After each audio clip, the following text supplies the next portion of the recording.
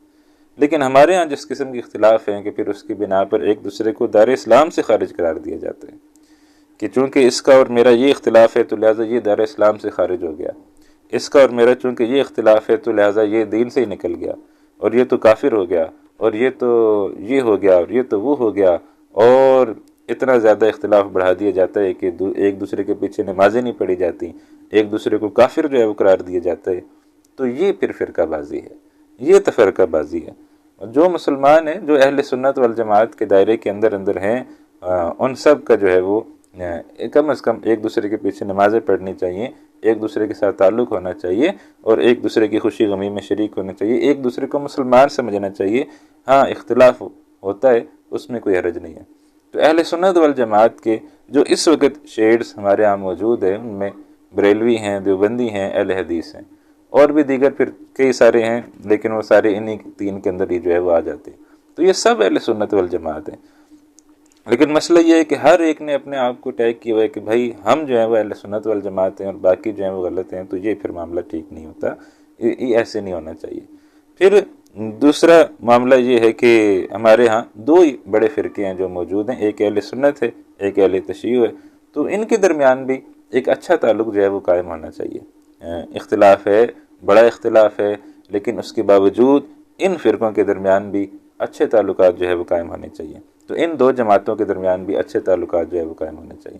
پھر نبی اکرم صلی اللہ علیہ وسلم کی ایک حدیث ہے جس میں اظہار احوال جو ہے وہ بیان ہوا ہے کہ ایک وقت آئے گا کہ امت کے 73 فرقے جو ہے ہو جائیں گے، 72 فرقے ہو جائیں گے، 73 فرقے ہو جائیں گے، اس طرح کی تعداد بتائی گئی ہے۔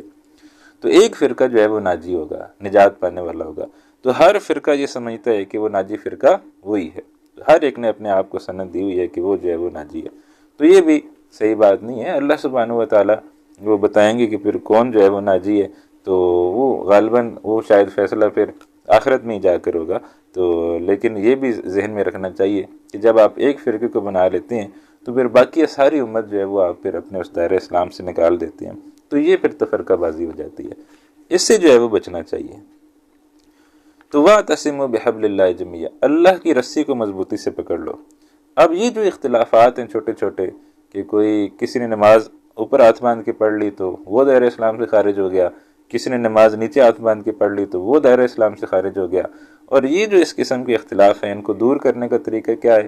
ان کو دور کرنے کا طریقہ یہ ہے کہ لوگوں کو قرآن سے جو ہے وہ جوڑا جائے، اللہ اور اس کے رسول صلی اللہ علیہ وسلم کی جو حقیقی سنت ہے اس سے جو ہے وہ، جب ہم لوگوں کو قرآن حکیم سے جوڑیں گے، جب ہم لوگوں کو نبی اکرم صلی اللہ علیہ وسلم کی حقیقی سنت سے جوڑیں گے اور ان کو سمجھ آئے گا کہ اصل کرنے کا کام یہ کیا ہے اور اصل کام ہمارے ذمے کیا ہے، تو پھر وہ خود بخود ان چیزوں سے اوپر آ جائیں گے اور پھر سمجھیں گے کہ ٹھیک ہے اس کے اندر اختلاف ضرور موجود ہے، لیکن دونوں طریقوں کی گنجائش چونکہ موجود ہے، تو لہٰذا اس میں کوئی لڑنا جھگڑنا اور ایک دوسرے کو دائرہ اسلام سے خارج کرنے کی کوئی ضرورت نہیں ہے۔ تو وہ جب وہ سنت پر آ جائیں گے جو نبی اکرم صلی اللہ علیہ وسلم نے ہمیں بتلائی ہے، تو اس سنت پر آنے کے بعد اور اس بڑے مشن پر آنے کے بعد پھر جو ہے وہ ان چھوٹی چھوٹی چیزوں سے نکل آئیں گے، لیکن اس کے لیے ضروری ہے کہ لوگوں کو قرآن حکیم سے جو ہے وہ جوڑا جائے۔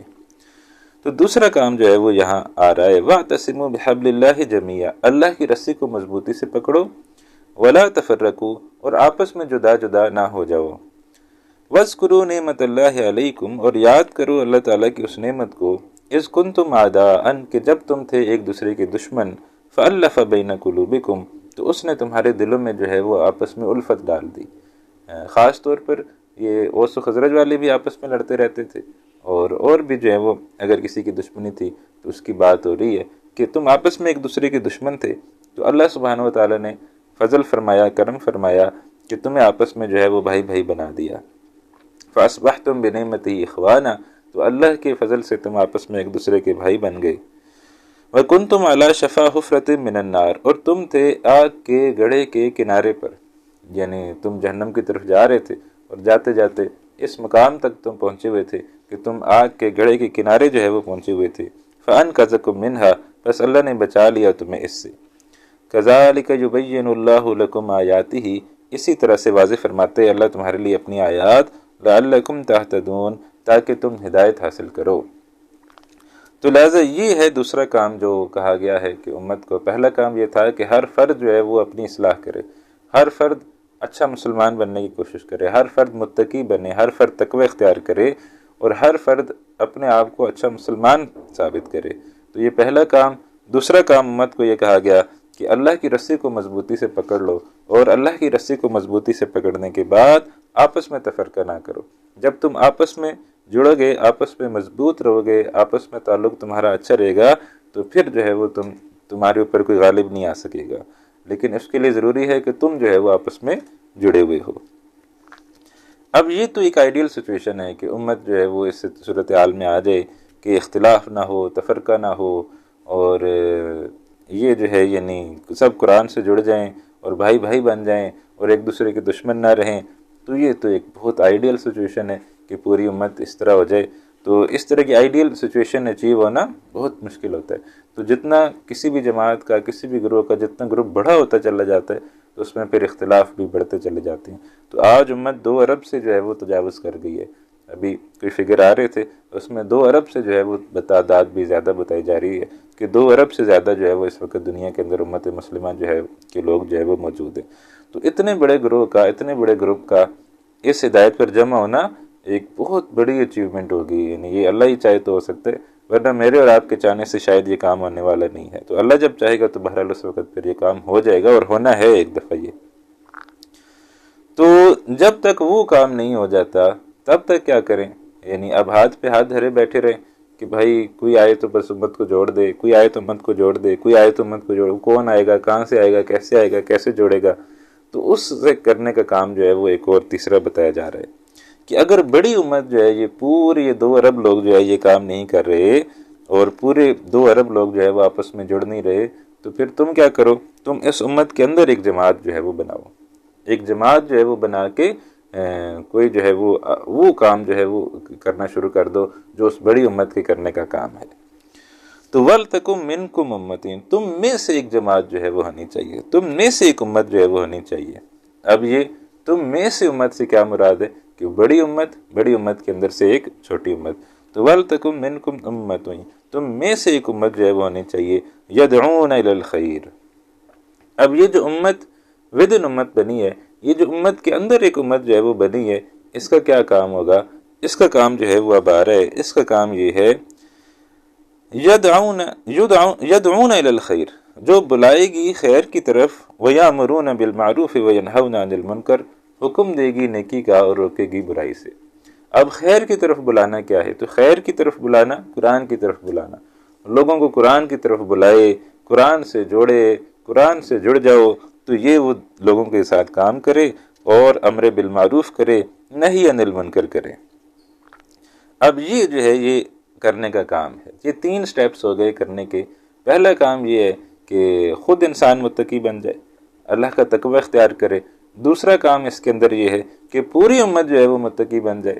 تیسرا کام اس کے اندر یہ ہے کہ جب تک پوری امت نہیں متقی بن جاتی، امت کے اندر ایک امت جو ہے وہ کھڑی کی جائے، جو ایک جماعت جو ہے وہ کھڑی کی جائے، اور وہ جو ہے وہ آپس میں ایک دوسرے کے ساتھ جڑ جائیں، آپس میں ایک دوسرے کے ساتھ مضبوطی سے تعلق جو ہے وہ قائم کریں، اور وہ جڑ کر وہ کام کریں جو اصلاً امت کو کرنا تھا، جو امت کی ذمہ تھا۔ اب چونکہ امت وہ کام نہیں کر رہی، دعوت الی الخیر نہیں کر رہی، قرآن سے لوگوں کو نہیں جوڑ رہی، امر بالمعروف نہی عن المنکر نہیں کر رہی، تو لہذا جب تک وہ بڑی امت نہیں کر رہی، تب تک اس امت کے اندر ایک امت بنا لو اور وہ جو ہے یہ کام کرنا شروع کر دے۔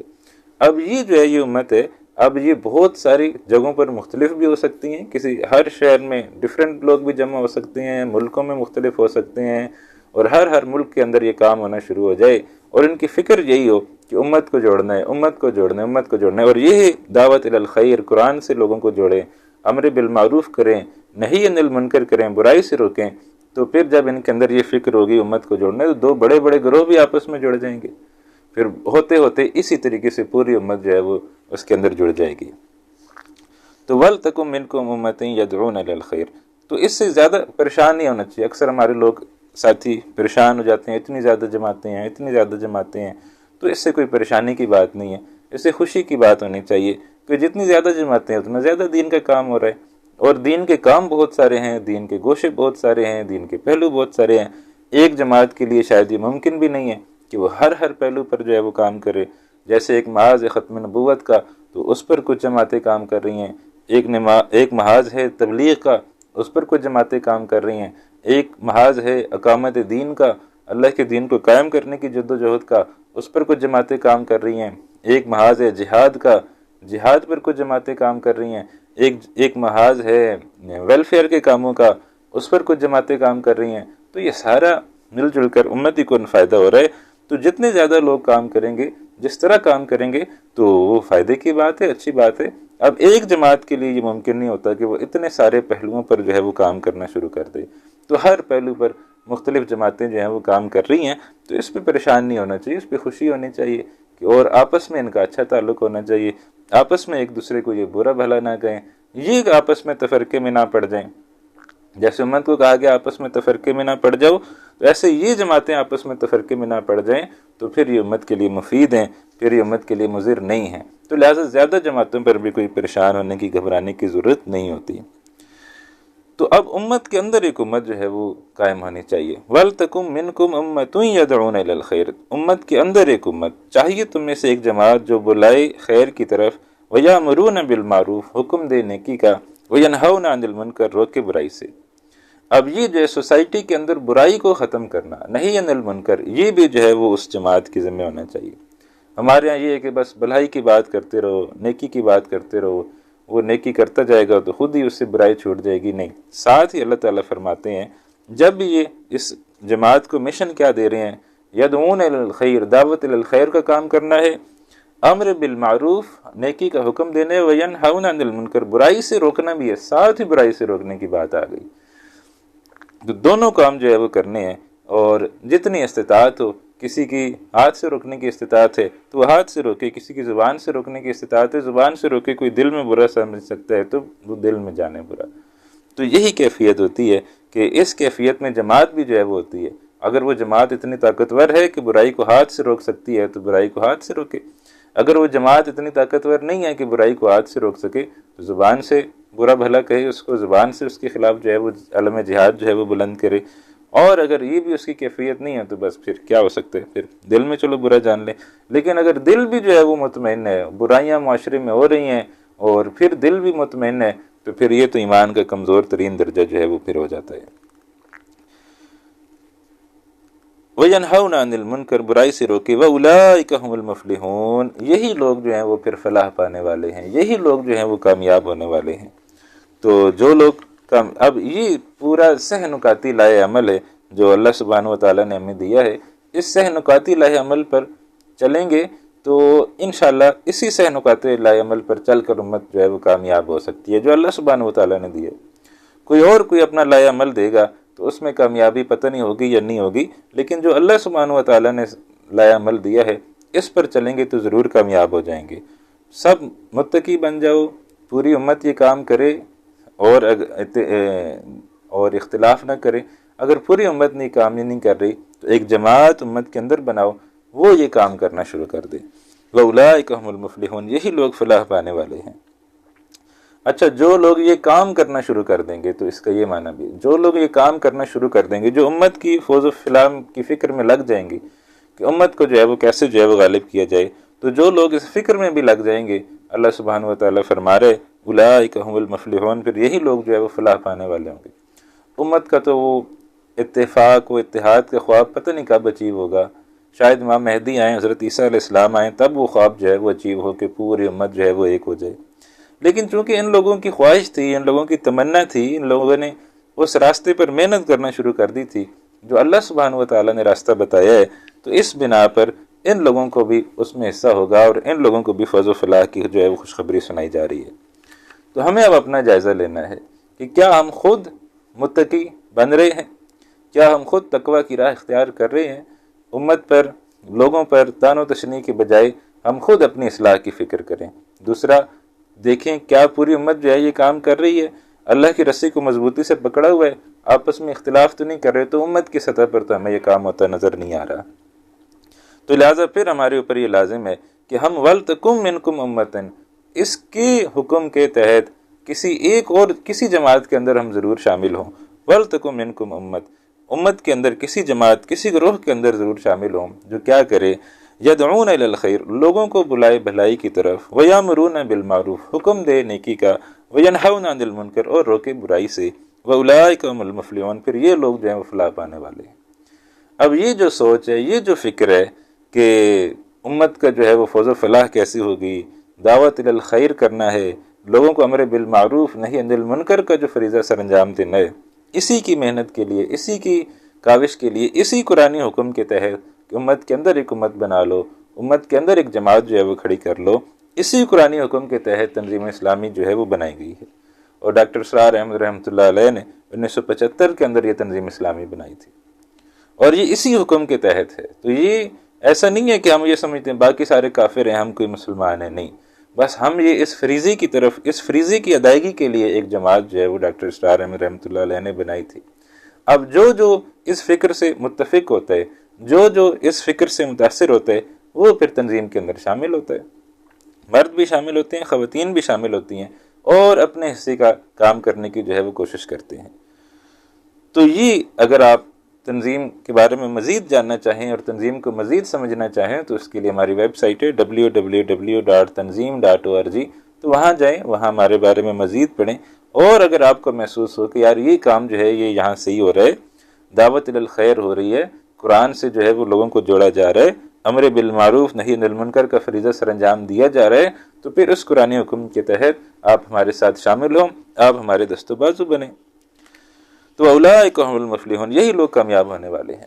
یہ بات میں نے بتانا اس لیے بھی ضروری سمجھی کہ جب فکر پیش کی جاتی ہے تو پھر کہا جاتا ہے کہ اچھا جی اب امت تو یہ کام نہیں کر رہی، تو اب امت کے اندر امت، اب آپ خود کہہ رہے ہیں بناؤ، تو پھر کدھر بنی ہوئی ہے؟ کسی نے بنائی ہے؟ کوئی بنائی ہوئی ہے تو ہمیں بتائیں ہم کس طرح اس کے اندر شامل ہوں۔ جب یہ تقاضے سامنے آتے ہیں دین کے تو پھر ایک فطری طور پر یہ سوال پیدا ہوتا ہے کہ بھائی یہ کام کہیں ہو رہا ہے، اگر ہو رہا ہے تو ہم بھی اس کے اندر شامل ہو جائیں تو اس میں سہولت ہو جاتی ہے، کیونکہ اکیلا کھڑا ہو کے پھر وہ کام کرنا تو وہ بڑا مشکل ہو جاتا ہے۔ تو اس اعتبار سے میں نے آپ کے سامنے تنظیم کا بھی نقطۂ نظر رکھ دیے، تنظیم کا بھی تعارف کرا دیا ہے۔ تو جو آپ میں سے لوگ دلچسپی رکھتے ہیں وہ پھر تنظیم کی ویب سائٹ وزٹ کریں، اور اگر ان کو محسوس ہو کہ یہ کام کرنے کا ہے تو وہ پھر اس کے اندر بیعت کر کے شامل ہوں۔ اب قیامت کے دن کا تذکرہ آ رہا ہے کہ قیامت والے دن کچھ چہرے روشن ہوں گے، کچھ چہرے سیاہ ہوں گے۔ ان کے تذکرہ فرمایا اللہ سبحانہ وتعالیٰ نے، وَلَا تَكُونُوا كَالَّذِينَ تَفَرَّقُوا، اور نہ ہو جانا ان لوگوں کی طرح جو متفرق ہو گئے، تفرقے میں پڑ گئے، اختلاف میں پڑ گئے، جدا جدا ہو گئے، وَاخْتَلَفُوا، اور انہوں نے اختلاف کیا، مِن بَعْدِ مَا جَاءَهُمُ الْبَيِّنَاتُ، اس کے بعد کہ آ چکی تھی ان کے پاس واضح تعلیمات۔ تو واضح تعلیمات کے آنے کے بعد بھی جو لوگ جو ہے وہ اختلاف میں پڑ گئے، ان کے لیے کیا انجام ہونے والا ہے؟ قیامت والے دن ان کا کیا انجام ہوگا؟ من بعد ما جاءهم البینات واولئک لهم عذاب عظیم، یہی لوگ ہیں جن کے لیے بڑا عذاب ہے۔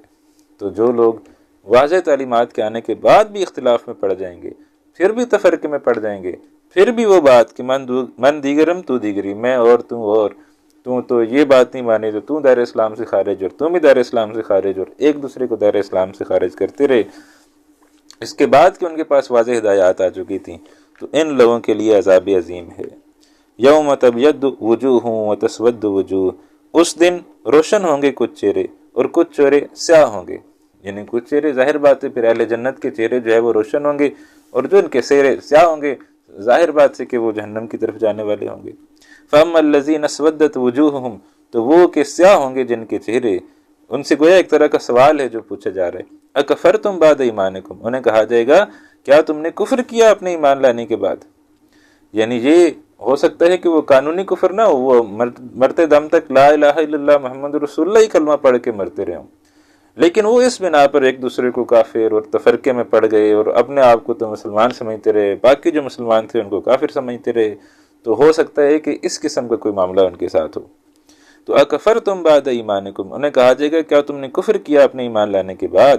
اسی لیے یہ معاملہ جو ہے وہ بہت زیادہ حساس ہے. کسی کو کافر کہنا، کسی کو دائرہ اسلام سے خارج کرنا، یہ بہت زیادہ سینسیٹیو مسئلہ ہے. نبی اکرم صلی اللہ علیہ وسلم کی حدیث ہے کہ جب کسی کو دائرہ اسلام سے کوئی شخص یہ کہتا ہے کہ فلان جو ہے وہ دائرہ اسلام سے خارج ہے، پھر دونوں میں سے کوئی ایک جو ہے وہ ہو ہی جاتا ہے. تو اکفرتم بعد ایمانکم، انہیں کہا جائے گا کیا تم نے اپنے کفر کے بعد، کیا تم نے کفر کیا اپنے ایمان لانے کے بعد، فذوقوا العذاب، تو اب چکھو عذاب کا مزہ، بما کنتم تکفرون، اس سبب سے کہ تم کفر جو ہے وہ کیا کرتے تھے. تو لہٰذا یہ کوئی اتنا ہلکا مسئلہ نہیں ہے، یہ اتنا جو ہے وہ سینسٹیو مسئلہ ہے. وَأَمَّا الَّذِينَ ابْيَضَّتْ وُجُوهُهُمْ، اور وہ کہ روشن ہوں گے جن کے چہرے، ففی رحمت اللہ، یہ وہ لوگ ہیں جو اللہ تعالیٰ کی رحمت میں ہوں گے. ہم فیہا خالدون، وہ ہمیشہ ہمیش اس کے اندر رہنے والے ہوں گے، اللہ تعالیٰ کی رحمت کے اندر رہنے والے ہوں گے، جنت کے اندر یہ چہرے جو ہے وہ رہنے والے ہوں گے. تلک آیات اللہ نتلوہا علیک بالحق، یہ ہیں اللہ کی آیات، ہم تلاوت کرتے ہیں جنہیں آپ صلی اللہ علیہ وسلم پر حق کے ساتھ. یہ اللہ تعالیٰ کی آیات ہیں، یہ اللہ تعالیٰ کی نشانیاں ہیں جنہیں ہم تلاوت کرتے ہیں آپ صلی اللہ علیہ وسلم پر حق کے ساتھ. وَمَا اللَّهُ يُرِيدُ ظُلْمًا لِلْعَالَمِينَ، اور اللہ نہیں چاہتا کہ کوئی ظلم ہو جہان والوں پر. اللہ ظلم نہیں کرتا، اللہ کا ارادہ نہیں ہے کہ وہ جہان والوں پر ظلم کرے. اللہ نے حق بھی واضح کر دیا، اللہ نے باطل بھی بتا دیا کہ یہ باطل ہے. اس کے بعد اب جو کوئی باطل پر چلنا چاہے گا تو اس کے لیے تو پھر عذاب ہے. وَمَا اللَّهُ يُرِيدُ ظُلْمًا لِلْعَالَمِينَ وَلِلَّهِ مَا فِي السَّمَاوَاتِ وَمَا فِي الْأَرْضِ، اور اللہ ہی کا ہے جو کچھ آسمانوں میں ہے اور جو کچھ زمین میں ہے. وَإِلَى اللَّهِ تُرْجَعُ الْأُمُورُ، اور تمام معاملات اللہ تعالیٰ ہی کی طرف جو ہے وہ لوٹائے جائیں گے. تمام معاملات اللہ سبحانہ و تعالیٰ ہی کی طرف جو ہے وہ لوٹائے جائیں گے. تو یہ گویا ایک اعتبار سے آپ سمجھیے کہ یہ بات کو کنکلوڈ کیا جا رہا ہے. تو یہاں پر ہمارا جو ہے وہ رکوع نمبر 11 جو ہے وہ مکمل ہوتا ہے آل عمران کا. اب اس کے بعد جو 12واں رکوع آ رہا ہے، اس کے اندر پھر اب امت کا مقصد جو ہے وہ بیان ہو رہا ہے کہ اس امت کی غرض و غایت جو ہے وہ کیا ہے، اس امت کو کیوں جو ہے وہ کھڑا کیا جا رہا ہے، یہ جو امت بنائی جا رہی ہے اس امت کی بہترین بات کیا ہے. فرمایا کنتم خیر امت، تم بہترین امت ہو، اخرجت للناس، جو لوگوں کے لیے نکالی گئی ہے. لوگوں کے لیے نکالی گئی ہے، اس سے کیا مراد؟ لوگوں کی رہنمائی کے لیے نکالی گئی ہے. لوگ جو ہیں وہ بھٹک رہے ہیں اس وقت بھی. جیسے تھوڑی دیر پہلے بات ہوئی کہ دنیا کی تعداد، مسلمانوں کی تعداد 2 ارب ہے، تو دنیا کی تعداد 8 ارب ہے کل لوگوں کے، کل انسانیت کی. تو 6 ارب لوگ آج بھی جو ایسے ہیں جو بھٹک رہے ہیں. ان کو راہ ہدایت دکھلانا اس امت کی ذمہ ہے، بحیثیت مجموعی اس امت کی ذمہ ہے کہ ان کو جو ہے وہ راہ ہدایت جو ہے وہ دکھلائی جائے. تو کنتم خیر امت، تم بہترین امت ہو، اخرجت للناس، جو تمام لوگوں کے لیے نکالی گئی ہے، جتنے بھی لوگ ہیں ان کے لیے نکالی گئی ہے. اب تم کام کیا کرتے ہو؟ تم نے کام کیا کرنا ہے؟ تأمرون بالمعروف، تم حکم دیتے ہو نیکی کا، وتنہون عن المنکر، اور روکتے ہو برائی سے، وتؤمنون باللہ، اور ایمان رکھتے ہو اللہ تعالیٰ پر. امر بالمعروف نیکی کا حکم دینا، برائی سے روکنا، اور اللہ تعالیٰ پر ایمان رکھنا. ولو آمن اہل الکتاب، اور اگر ایمان لے آتے اہل کتاب، لکان خیر لہم، تو یقیناً یہ بہتر ہوتا ان کے لیے. اہل کتاب یہود اگر وہ ایمان لے آتے تو ان کے لیے بہتر ہوتا. لکان خیر لہم منہم المؤمنون، ان میں سے کچھ مومن بھی ہیں، واکثرہم الفاسقون، اور ان کی جو اکثریت ہے وہ نافرمانوں کی ہے. تو یہ جو یہاں حکم دیا جا رہا ہے کہ امر بالمعروف و نہی عن المنکر، یہ جو ہے یہ امت کی ذمہ ہے کہ تم نے اچھے کام کرنے ہیں، برے کاموں سے روکنا ہے، اور اللہ تعالیٰ پر ایمان لانا ہے. اور نبی اکرم صلی اللہ علیہ وسلم کی اس حوالے سے بڑی ہدایات موجود ہیں، بڑی واضح ہدایات موجود ہیں، جس میں آپ صلی اللہ علیہ وسلم نے بھی تاکید کی ہے کہ تم نے ضرور ضرور جو ہے وہ امر بالمعروف کرنا ہے، تم نے ضرور ضرور جو ہے وہ نہی عن المنکر کرنا ہے. ایک حدیث میں نبی اکرم صلی اللہ علیہ وسلم نے ارشاد فرمایا، اور یہ ترمذی کی حدیث ہے، آپ صلی اللہ علیہ وسلم نے ارشاد فرمایا، قسم ہے اس ہستی کی جس کے ہاتھ میں میری جان ہے، تم ضرور حکم دیتے رہو گے نیکی کا. لَتَأْمُرُنَّ بِالْمَعْرُوفِ وَلَتَنْهَوْنَ عَنِ الْمُنْكَرِ، تم ضرور لازماً، تمہارے اوپر لازم ہے کہ تم نیکی کا حکم دیتے رہو گے، برائی سے روکتے رہو گے. کیونکہ اگر تم نے ایسا نہ کیا، ورنہ اندیشہ ہے کہ اللہ تم پر بھیجے گا اپنی طرف سے عذاب، کہ اگر تم یہ کام نہیں کرو گے تو پھر اللہ سبحانہ و تعالیٰ اپنی طرف سے تمہارے اوپر عذاب بھیجے گا. پھر تم اسے پکارو گے، یعنی اے اللہ میرے سے اس عذاب کو دور کر دے، اے اللہ میرے سے ہم سے یہ دور کر دے. پھر تم اللہ تعالیٰ کو پکارو گے، لیکن تمہاری پکار کا جواب جو ہے وہ نہیں دیا جائے گا. تو اس کا وجہ کیا ہے؟ اس کی وجہ یہ ہے کہ امت نے بحیثیت مجموعی نیکی کا حکم دینا، برائی سے روکنا جو ہے وہ اس کو چھوڑ دیا ہے. تو جب بھی برائی دیکھیں، جہاں برائی دیکھیں، اس کو چاہیے کہ اس کو روکنے کی کوشش کریں. اور روکنے کا انداز ایسا ہونا چاہیے کہ وہ مطلب اگلے کو محسوس ہو کہ یار یہ میرا خیر خواہ ہے اور یہ میری بھلائی کے لیے جو ہے وہ مجھے روک رہا ہے. اس لیے نہیں کہ پولیس مین کی طرح روکنا نہیں ہے، کیونکہ ابھی ہم اسٹیٹ نہیں ہے نا، ابھی اسٹیٹ ہمارے پاس نہیں ہے، ریاست کی طاقت نہیں ہے. ہاں جب ریاست کی طاقت اسلام کے پاس آ جائے گی پھر تو پولیس مین کے تحت اس کو روکا جائے گا، پھر تو پولیس اس کو روکے گی. لیکن ابھی جو ہماری کیفیت ہے اس میں اگر ہم کسی کو برے کام سے روکنا چاہتے ہیں تو اس میں انداز ہمارا ایسا ہی ہونا چاہیے کہ اگلے کو یہ محسوس ہو کہ یار یہ میری خیر خواہی چاہتا ہے، یہ میری بھلائی چاہتا ہے. اس کو یہ نہیں محسوس ہو یار یہ میرا دشمن ہے، اس نے تو بس میں جو بھی کروں اس نے تو میری جو ہے وہ میرا خلاف ہی جو کرنا ہوتا ہے. نہیں، اگلے کو محسوس ہو کہ یار یہ جو ہے یہ واقعی جو ہے یہ میری بھلائی چاہتا ہے اور یہ جو برائی سے مجھے روک رہا ہے تو واقعی برائی ہے، اس میں میرا بھی نقصان ہے، اس کا بھی ہے، تو ہم نے اس کو روکنا ہے. ابھی ہمارے ہاتھ میں طاقت نہیں ہے کہ ہم نے اس کو بزور شمشیر جو ہے وہ روکنا ہے. ہم نے اس کو زبان سے سمجھاتے رہنا ہے، سمجھاتے رہنا ہے، سمجھاتے رہنا. رک گیا تو اس کا بھلا، نہ رکا تو ہمارے ذمے اتنا ہی ہے کہ اس کو زبان سے کہنا. ڈنڈا اٹھا کے مارنا اس کی ہمارے ذمے نہیں ہے کہ ڈنڈا اٹھا کے مارو اس کے سر میں اگر وہ نہیں رک رہا. ہمارے ذمے ہے اس کو روکتے رہیں، روکتے رہیں، روکتے رہیں. رک جائے گا تو اس کا اپنا نفع ہے، نہیں رکے گا تو اللہ تعالیٰ اس سے پوچھ لے گا. لیکن کم از کم میں اللہ سبحانہ و تعالیٰ کو کہہ سکوں گا یا اللہ میرے ذمہ تو یہی تھا نا کہ اس کو میں زبان سے روکوں. ہاتھ کی تو طاقت نہیں تھی لیکن زبان کی طاقت تھی، تو وہاں میں نے جو ہے وہ پوری کوشش کی ہے. اب یہ نہیں مانا تو یہ پھر یہ جانے اور تو جان. تو لہٰذا ہم نے اپنا کردار جو ہے وہ پہچانا ہے. بعض اوقات ہم اپنا جو اللہ تعالیٰ نے ہمیں کریکٹر دیے، جو رول دیے، اس سے ہم پیچھے رہ جاتے ہیں اور اس کو زبان سے کہہ بھی سکتے ہیں تو نہیں کہتے. بس چھوڑو یار، بس ٹھیک ہے، برا کام غلط کام کر رہے، بس چھوڑو، کہنے کی کیا ضرورت ہے. تو بعض اوقات تو ہم اس سے پیچھے ہٹ جاتے ہیں. ہو سکتا ہے ہم اس کو کہیں تو وہ رک جائے، اور بعض اوقات ہم پھر اس سے آگے نکل جاتے ہیں کہ روکے گا نہیں تو پھر میں ڈنڈا اٹھا کے تیرے سر پہ ماروں گا. تو یہ دونوں کے مابین اپنا کردار، اس وقت جو ہمارا کردار ہے اس کو پہچاننا چاہیے. جب تک ریاست کی طاقت اسلام کے پاس نہیں آ جاتی، جب تک قوت نافذہ جو ہے وہ مسلمانوں کے پاس نہیں آ جاتی، تب تک جو کام کرنے کا ہے وہ کام کرنے کا کیا ہے، ہمارے ذمہ کام کیا ہے کہ زبان سے روکتے رہیں، روکتے رہیں، روکتے رہیں. اگلا رک جائے گا تو اس کا نفع ہے، نہیں رکے گا تو کم از کم ہم نے اپنا فرض ادا کیا ہے. اور وہ پورا نصح و خیر خواہی کے جذبے کے ساتھ ہونا چاہیے. ہماری پوری خواہش ہونی چاہیے کہ یار یہ کسی طریقے سے رک جائے. اب اگر وہ نہیں رکنا چاہتا تو پھر اس کی اپنی مرضی ہے، ہم پھر کیا کر سکتے ہیں.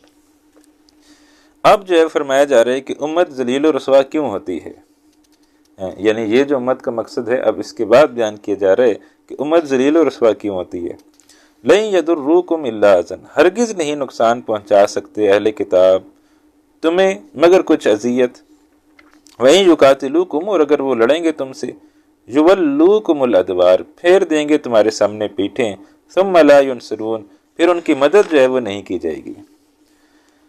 یعنی یہ امت جب اللہ کی فکر سے دور ہو جاتی ہے، امت جب اللہ سبحانہ و تعالیٰ سے دور ہو جاتی ہے تو پھر وہ امت اتنی کمزور، اتنی لاچار، اتنی بے بس جو ہے وہ ہو جاتی ہے، وہ پھر میدان کی امت نہیں رہتی. اور جیسے مثال دی گئی ہے جیسے یہودی ہیں. یہودی اللہ تعالیٰ کی پسندیدہ ترین قوم تھے اور کہا گیا یا بنی اسرائیل اذکروا نعمتی التی انعمت علیکم وانی فضلتکم علی العالمین، میں نے تمہیں تمام جہان والوں پر فضیلت دی تھی. یہ چوزن پیپل تھے، یہ اللہ سبحانہ و تعالیٰ کے اتنے پسندیدہ تھے کہ یہ chosen people by the lord بن گئے تھے. اللہ تعالیٰ کے پسندیدہ بندے جو ہے یہ بن گئے تھے، پسندیدہ امت تھی. بے شمار انبیاء جو ہے وہ ان کے اندر مبعوث کیے گئے. 1400 سال کے اندر کوئی دن ایسا نہیں گزرا جن کے اندر کوئی نہ کوئی نبی جو ہے وہ موجود نہ رہے. لیکن جب انہوں نے اللہ تعالیٰ سے بے وفائی کی، جو کام ان کی ذمہ تھے انہوں نے وہ کام کرنا چھوڑ دیے، تو اللہ تعالیٰ نے کیا کیا؟ اللہ تعالیٰ نے ان کے دلوں میں بزدلی کی بیماری ڈال دی. وہ جو حدیث میں آیا وہن کی بیماری ڈال دی، موت سے ڈرنے کی بیماری ڈال دی. تو یہ پھر موت سے ڈرنا شروع ہو گئے. تو امت جب بگڑتی ہے تو اس کے اندر وہن کی بیماری ڈل جاتی ہے، جیسے آج وہن کی بیماری ہے. نبی اکرم صلی اللہ علیہ وسلم نے ایک حدیث کے اندر فرمایا کہ قیامت کے نزدیک لوگ تم پر ٹوٹ پڑیں گے اور اس طریقے سے جو ہے وہ ایک دوسرے کو پکار لگائیں گے تمہارے اوپر حملہ کرنے کے لیے، جیسے کھانے پر ایک دوسرے کو بلایا جاتا ہے۔ تو صحابہ نے عرض کیا یا رسول اللہ کیا ہم اس وقت اتنے تھوڑے ہوں گے کہ لوگ ہمارے اوپر جو ہے وہ ٹوٹ پڑیں گے؟ کہا نہیں، تعداد میں تو تم بہت زیادہ ہوگے لیکن وہن کی بیماری کے اندر ہوگے۔ تو صحابہ نے پوچھا وہن کیا ہے؟ کہا موت سے نفرت اور زندگی سے محبت۔ تو وہ بزدلی، کم ہمتی، وہ جو ہے وہ تھوپ دی جاتی ہے امت کے اوپر، تو جو یہود کے اوپر تھوپی گئی تھی، ایسے محسوس ہوتا ہے کہ اسی کا شکار آج ہم بھی ہیں۔ تو یہ امت کی ذلت و رسوائی کی وجہ یہ ہوتی ہے۔ تو یہاں یہود کے بارے میں کہا جا رہا ہے، اور یہ جس وقت قرآن نازل ہوا اس وقت تو اہل ایمان کے کیا کہنے تھے، وہ تو زبردست قسم کے لوگ تھے۔ تو ان کو کہا جا رہا ہے کہ یہ یہودی تمہارے سامنے نہیں روک سکتے، اور اگر کبھی یہ تمہارے مقابلے میں آ جائیں تو تمہاری پیٹھ دکھا کر بھاگ جائیں گے، بزدل ہیں۔ ضربت علیہم الذلۃ اینما ثقفوا، تھوپ دی گئی ہے ان پر ذلت جہاں کہیں وہ پائے جائیں، یعنی ذلیل ہی ہوں گے، جہاں کہیں بھی ہوں گے وہ ذلیل ہوں گے۔ اب آپ کے ذہن میں یہ فطری سوال پیدا ہوگا کہ اللہ تعالیٰ تو یہ فرما رہے ہیں کہ وہ تو ذلیل ہوں گے، وہ تو ذلت میں ہوں گے، جہاں کہیں بھی ہوں گے، لیکن آج ہم دیکھتے ہیں کہ یہودیوں کا بڑا ہمیں عروج نظر آتا ہے، اور یہودیوں نے پورا جو ہے وہ پوری دنیا کو اپنے قبضے میں جو ہے وہ لیا ہوا ہے۔ تو اس کی کیا وجہ؟ اس کی وجہ بھی یہاں ساتھ ہی بیان کر دی گئی۔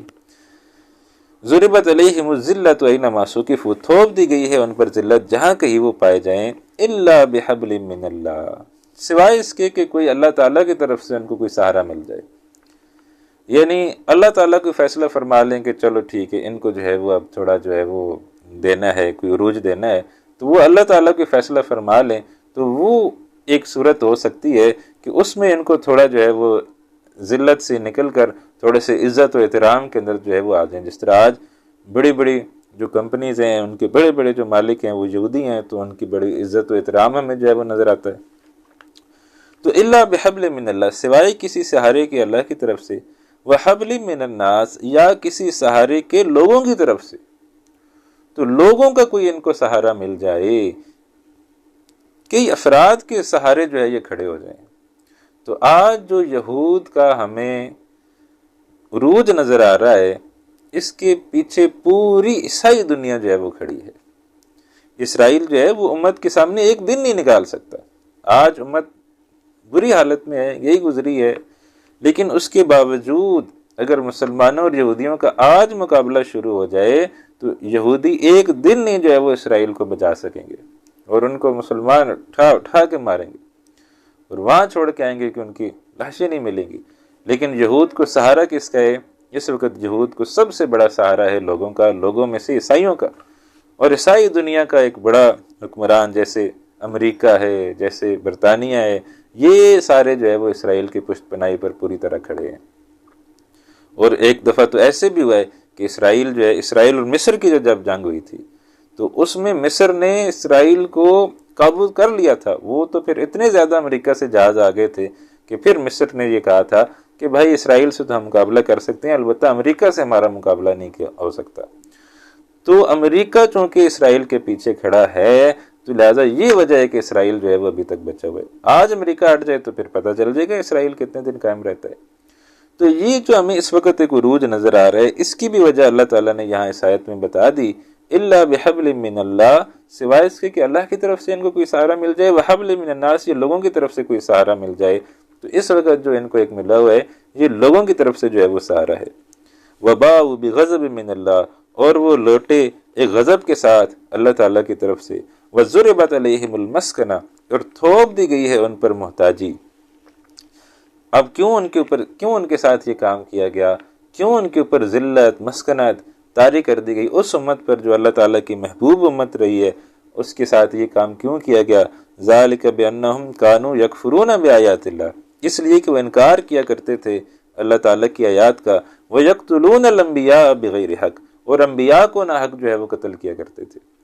ایک طویل عرصہ ہے جس کے اندر یہ انبیاء کو جو ہے وہ ناحق جو ہے وہ قتل کرتے رہے ہیں۔ تو یہ انبیاء کو ناحق قتل کر دیا کرتے تھے۔ حضرت عیسیٰ علیہ السلام کو بھی قتل کرنے کی کوشش کی، اللہ نے زندہ آسمانوں پر اٹھا لیا۔ حضرت یحییٰ علیہ السلام کو قتل کر دیا، اور کتنے اللہ کے انبیاء ہیں جن کو انہوں نے قتل کر دیا۔ وَيَقْتُلُونَ الْأَنْبِيَاءَ بِغَيْرِ حَقٍّ، قتل کرتے تھے انبیاء کو ناحق۔ ذَلِكَ بِمَا عَصَوْا وَكَانُوا يَعْتَدُونَ، اس لیے کہ انہوں نے نافرمانی کی اور وہ حد سے جو ہے وہ گزرتے تھے۔ لیسوا سواء من اہل الکتاب امۃ قائمۃ یتلون آیات اللہ آناء اللیل وہم یسجدون۔ اب بات آ رہی ہے کہ جو بری سے بری امت ہے، جیسے یہود ہیں، مغضوب علیہم ہیں، تو ان کے اندر بھی اچھے لوگ جو ہے وہ موجود ہوتے ہیں۔ بری سے بری امت کے اندر، بری امت جتنی بھی بری ہو جائے، جتنی بھی اس کی بری کیفیت ہو جائے، اس کے اندر اچھے لوگ بہرحال موجود ہوتے ہیں، تو اللہ تعالیٰ ان کی قدر کرتا ہے۔ لیسوا سواء، نہیں ہے سب اہل کتاب برابر، من اہل الکتاب امۃ قائمہ، اہل کتاب میں سے ایک جماعت قائم ہے حق پر، اور خصوصاً یہ عیسائیوں کے اندر جو ہے وہ اہل حق زیادہ ہیں، حق کو پہچاننے والے، حق کو پہچان کر حق کو اختیار کر لینے والے۔ یہ نبی اکرم صلی اللہ علیہ وسلم کے زمانے میں بھی عیسائیوں میں زیادہ تھے، جیسے ہم دیکھتے ہیں نجاشی بادشاہ رحمہ اللہ، وہ ایمان لے آئے، اور بھی کچھ سلطنتیں اس زمانے میں چھوٹی چھوٹی تھیں جو عیسائی سلطنتیں تھیں، لیکن وہ اسلام قبول کر لیا انہوں نے۔ تو عیسائیوں کے اندر حق کو قبول کرنے کی تڑپ جو ہے وہ یہود کی نسبت زیادہ ہے۔ اور ہمیں راہب بھی ملتے ہیں، راہب جو ہے وہ حضرت سلمان فارسی رضی اللہ تعالیٰ عنہ کا قصہ آپ پڑھیں تو اس میں بھی آپ کو چند راہبوں کا تذکرہ ملے گا کہ وہ جو ہے وہ حضرت سلمان فارسی رضی اللہ تعالیٰ عنہ کو گائیڈ کرتے رہے، اور ان راہبوں کی ہدایت کی روشنی میں وہ کھجوروں والی سرزمین پہنچے تھے، اور وہ جو ہے وہ ایمان لائے تھے۔ آج بھی آپ دیکھیں تو عیسائی جو ہے وہ زیادہ تعداد میں اسلام جو ہے وہ قبول کرتے ہیں۔ جتنے بھی نو مسلمز ہیں، جتنے بھی اس وقت دنیا میں لوگ اسلام قبول کر رہے ہیں، وہ اگر کوئی ایک مذہب جس کا نام لیا جائے جو دوسرا مذہب ہے تو وہ عیسائیت ہے، جس کے زیادہ لوگ جو ہیں وہ اس حق کو قبول کرتے ہیں اور اسلام کو قبول کرتے ہیں۔ تو یہاں ان کی بات، من اہل الکتاب امۃ قائمہ، اہل کتاب میں سے ایک جماعت قائم ہے حق پر، یتلون آیات اللہ آناء اللیل، وہ تلاوت کرتے ہیں اللہ کی آیات رات کی گھڑیوں میں۔ جب قرآن نہیں نازل ہوا تھا تو وہ ان کے پاس جو تھی تو رات کی گھڑیوں میں وہ کرتے تھے، تلاوت کرتے تھے، تو راتوں کو اٹھ کر اور عبادات کرتے تھے اللہ تعالیٰ کی۔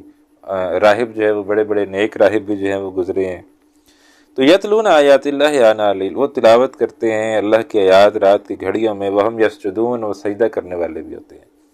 تو یہ جتنے پھر اس طرح کا اچھا عنصر ان کے اندر موجود تھا، جب جب نبی اکرم صلی اللہ علیہ وسلم کی دعوت ان تک پہنچی اور وہ مخلص تھے، اخلاص والے تھے، تو انہوں نے جو ہے وہ نبی اکرم صلی اللہ علیہ وسلم کی دعوت قبول کی، قرآن کا پیغام قبول کیا اور مسلمان ہوئے۔ یؤمنون باللہ والیوم الآخر، وہ ایمان رکھتے ہیں اللہ پر بھی، آخرت کے دن پر بھی۔ ویامرون بالمعروف، اور وہ حکم دیتے ہیں بھلائی کا، وینہون عن المنکر، اور روکتے ہیں برائی سے۔ ویسارعون فی الخیرات، اور ایک دوسرے سے جلدی کرتے ہیں نیکیوں میں، ایک دوسرے سے نیکیوں میں آگے بڑھنے کی جو ہے وہ کوشش کرتے ہیں۔ تو اہل ایمان کو یہی چاہیے کہ وہ نیکیوں میں آگے بڑھنے کی کوشش کیا کرے۔ دنیا میں تو سارے ایک دوسرے سے آگے بڑھنے کی کوشش کر رہے ہیں، کسی کے پاس ہم دیکھ لیں، پتہ چل جائے کہ فلاں بھائی نے 5 مرلے کا پلاٹ لے لیا ہے تو ہمیں بھی ٹینشن ہونے لگ جاتی ہے، یار ہم پیچھے رہ گئے، وہ دیکھو کیسے زبردست کامیاب ہے کہ اس نے جو ہے وہ یہ کام کر لیا۔ تو یہ معاملہ ہم دنیا کے اندر تو کرتے ہیں، نیکی کے معاملات میں بھی ہمیں مسابقت جو ہے وہ کرنی چاہیے کہ جو آگے نکل جائے نیکیوں میں تو اس میں اس کا مقابلہ کرنا چاہیے۔ تو سابقوا الی مغفرۃ، یہ بھی ہے، دوڑ لگاؤ اللہ تعالیٰ کی مغفرت کی طرف۔ تو یہاں آیا یسارعون فی الخیرات، سرعت کرتے ہیں، جلدی کرتے ہیں، تیزی کرتے ہیں، تو ایک دوسرے سے جلدی کرتے ہیں نیکیوں میں۔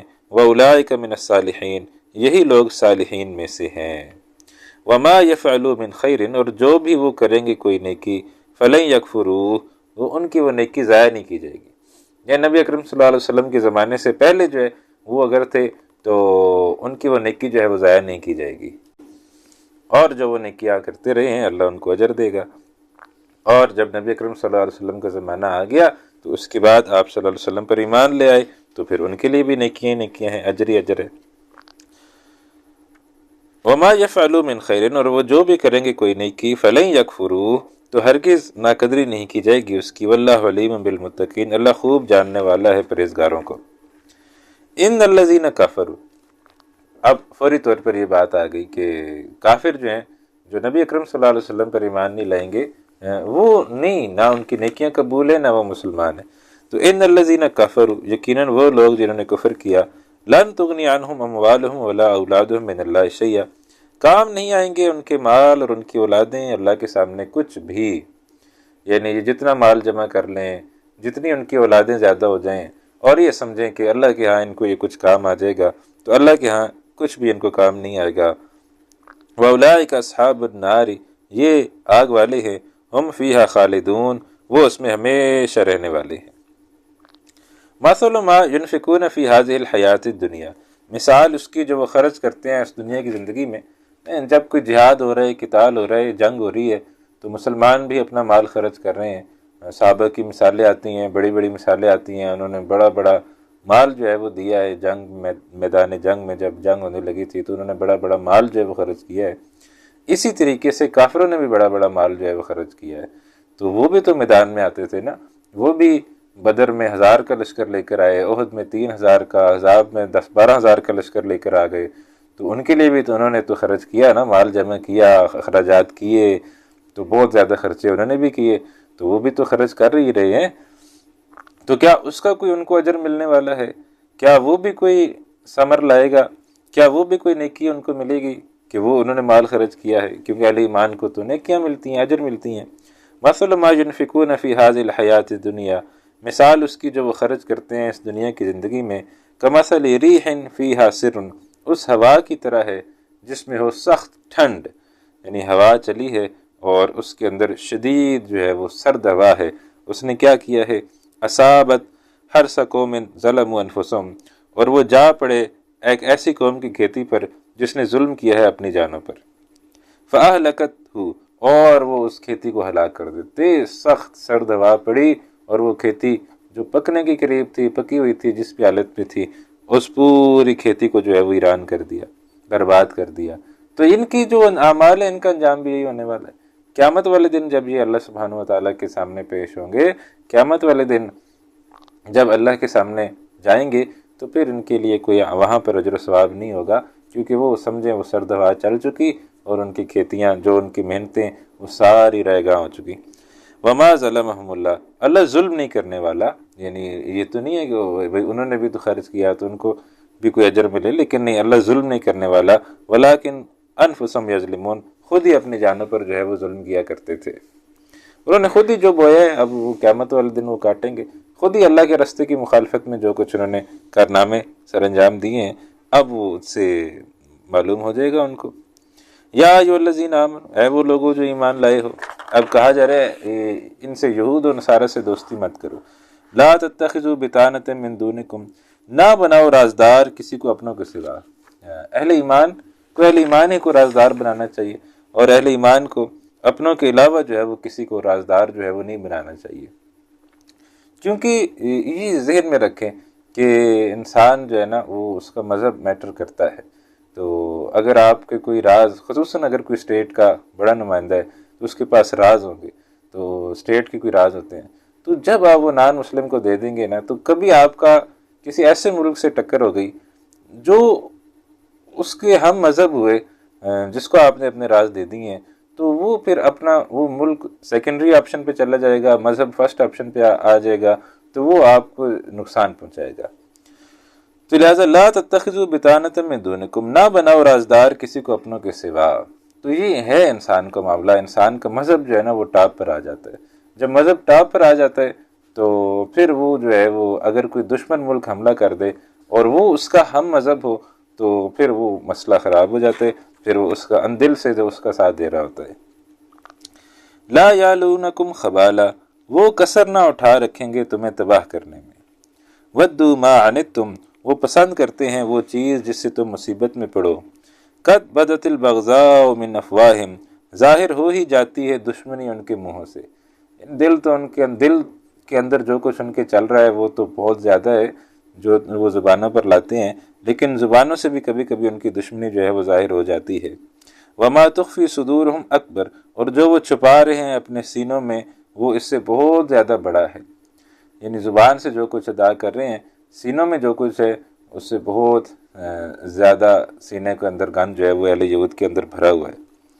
قد بینا لکم الآیات ان کنتم تعقلون، یقیناً ہم نے واضح کر دی ہیں تمہارے لیے آیات اگر تم سمجھتے ہو تو اللہ عقل مند کے لیے اشارہ کافی ہوتا ہے، تو اگر تم عقل مند ہو تو تمہارے لیے اشارہ جو ہے وہ کافی ہے۔ ہاں انتم اولئک تحبون، مسلمانوں یہ تم ہو جو ان سے محبت کرتے ہو۔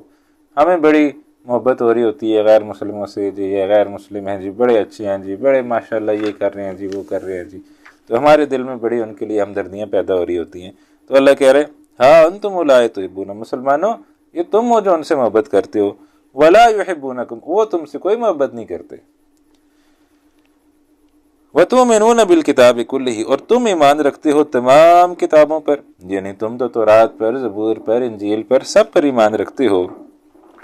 وَإِذَا لَقُوكُمْ قَالُوا آمَنَّا، اور جب وہ ملتے ہیں تم سے کہتے ہیں ہم ایمان لائے، یعنی ہم بھی ایمان والے ہیں، ماشاءاللہ تم بھی ایمان والے ہو، قرآن پر سب پر ایمان، اچھا ہم بھی ایمان والے ہیں، دیکھو ہم بھی تورات کو مانتے ہیں، زبور کو مانتے ہیں، انجیل کو مانتے ہیں، تو ہم بھی ایمان والے ہیں، ہم بھی قرآن کو نہیں مان رہے، ویسے ہم تورات کو مانتے ہیں بہرحال، تو ہم بھی ایمان والے ہیں۔ ان کا بھی یہ دعویٰ ہے کہ تم بھی مومن ہو، ہم بھی مومن ہیں، تو ہم سارے ایمان والے ہیں۔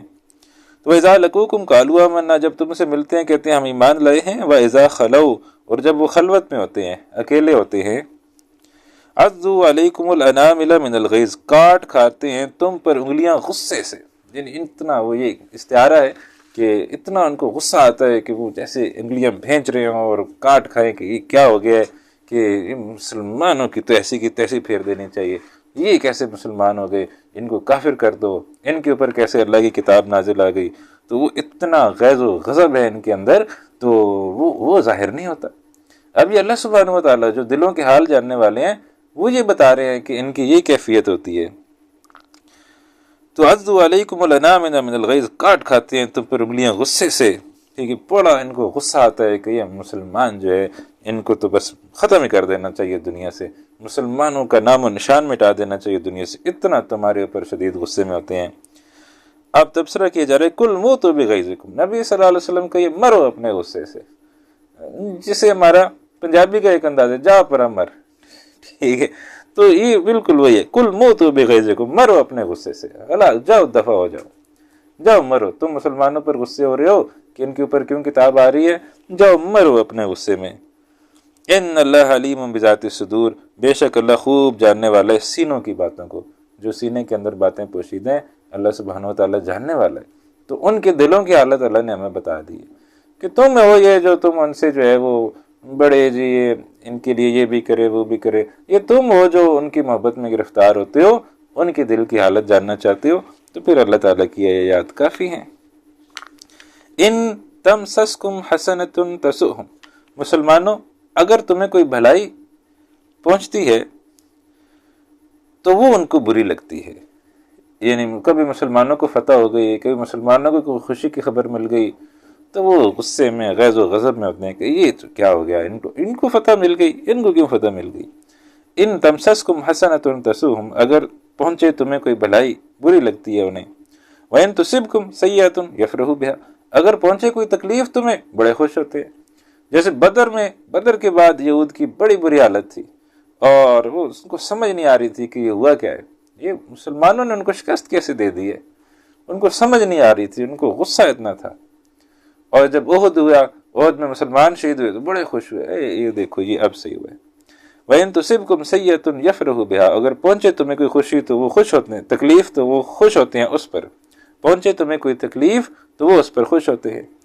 وَإِن تَصْبِرُوا وَتَتَّقُوا، اور اگر تم صبر کرو اور پرہیزگاری اختیار کرو، لَا يَضُرُّكُمْ كَيْدُهُمْ شَيْئًا، نہیں نقصان پہنچائے گی تمہیں ان کی سازش کچھ بھی، إِنَّ اللَّهَ بِمَا يَعْمَلُونَ مُحِيطٌ، بے شک اللہ اس کا جو وہ کر رہے ہیں احاطہ کرنے والا ہے، جو بھی وہ کوئی کوشش کر رہے ہیں، جو بھی محنت مشقت کر رہے ہیں، اللہ تعالیٰ دیکھ رہا ہے، اللہ تعالیٰ تمہارے ساتھ ہے، بس تم نے کیا کرنا ہے، تم نے جو ہے وہ صبر سے کام لینا ہے اور تقویٰ سے کام لینا ہے، اللہ سے ڈرتے رہنا ہے، تو اللہ سے ڈرتے رہو گے تو ان لوگوں کی چالیں جو ہے وہ تمہارے جو ہے وہ کسی کام جو ہے وہ نہیں آئیں، تمہارا کوئی نقصان نہیں پہنچا سکے گی، تو تم جو ہے وہ بس صبر سے کام لو۔ تو یہ ہے ہمارے دلوں میں بھی بعض اوقات اس طرح کے جذبات آتے ہیں، تو لیکن اللہ تعالیٰ نے جو کافروں اور مشرکوں اور خاص طور پر اگر یہاں تذکرہ ہو تو یہود کا، تو وہ ان کے دل کی کیفیت اللہ نے کھول کے جو ہے وہ بیان کر دی ہے کہ ان کے دل کی یہ حالت ہے، ممکن ہے اور بھی کسی کی ہو، تو لیکن اللہ تعالیٰ جو دلوں کے بھید جاننے والا ہے اس نے اس بات کی جو ہے وضاحت کر دی ہے۔ تو ہم یہاں پر ہی آج اپنا سبق روکیں گے، ٹائم ہمارا پورا ہو رہا ہے، اور اس کے بعد ویسے بھی نیا مضمون آ رہا ہے، تو ابھی ہم آج یہاں پر ہی رکیں گے۔ اس کے بعد اب ایک طویل مضمون آ رہا ہے جس میں غزوہ احد کی حالات جو ہے وہ آ رہے ہیں۔ غزوہ احد آپ کو پتہ ہے کہ ایک جنگ ہوئی مدینہ کے باہر، وہاں مسلمانوں کو جو ہے وہ پہلے فتح ہوئی، پھر وہ فتح جو ہے وہ ایک عارضی شکست کے اندر تبدیل ہو گئی، مسلمانوں کو بھاری جانی نقصان اٹھانا پڑا۔ تو وہ پھر کیا حالات ہوئے، اس جنگ کی کیا کیفیات تھیں، اس جنگ میں کیا ہوا، اور اس جنگ پر اللہ سبحانہ وتعالیٰ کا تبصرہ کیا ہے، تو یہ ایک بہت طویل سلسلہ، تقریباً 60 کے قریب آیات ہیں، جو اب سمجھے 2-3 شاید کلاس میں ہماری چل جائے۔ تو غزوہ احد پر اللہ سبحانہ وتعالیٰ کا ایک بھرپور تبصرہ جو ہے وہ اب آ رہا ہے، تو انشاءاللہ اب اگلی کلاس سے اس کا مطالعہ کریں گے۔ اللہ تعالیٰ ہمارا جمع ہونا قبول و منظور فرمائے، آپ کا سننا قبول فرمائے، میرا سنانا قبول فرمائے۔ اللہ تعالیٰ ہم سب کو اپنے حفظ امان میں رکھے، سب کو جنت الفردوس میں جمع فرمائے، آمین یا رب العالمین۔ اگلی کلاس تک کے لیے اجازت دیجیے۔ السلام علیکم ورحمۃ اللہ وبرکاتہ، وآخر دعوانا ان الحمد للہ رب العالمین۔